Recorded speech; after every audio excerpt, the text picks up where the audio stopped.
hip. Developmental dislocation of the DDH, the abnormal formation of the hip joint in which the ball at the top of the thigh bone, the femoral head, is not stable within the socket, the acetabulum. The ligaments of the hip joint may also be loose and stretched. The degree of instability or looseness varies. The baby born with this condition may have the ball of the hip loosely in the socket sublux, or the ball of the hip may be completely dislocated at birth. Untreated, the condition may cause legs of different lengths and a duck-like walk and lead to pain on walking and early osteoarthritis.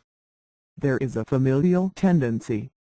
It usually affects the left hip and is more common in girls than boys, in firstborn children and in babies born in the breech position. It is more common in Native Americans than in whites and is rarely seen in African American children. One of the early signs that a baby has been born with a dislocated hip may be a clicking sound when the baby's legs are moved apart. With a full dislocation, the leg rides up so it is shorter than its mate. The buttocks folds also may not be symmetrical, with more creases on the dislocated side. When the child begins to walk, he or more often she may favor one side or limp. If the hip problem has not been diagnosed early and treated effectively, the earlier the diagnosis is made, the better.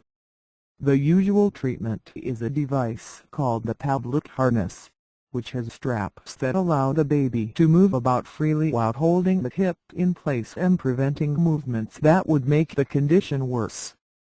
In most up to 97% of cases, the tablet harness is effective. If it is not, the hip may be positioned into place under anesthesia, closed reduction, and maintained with a body cast, a spica.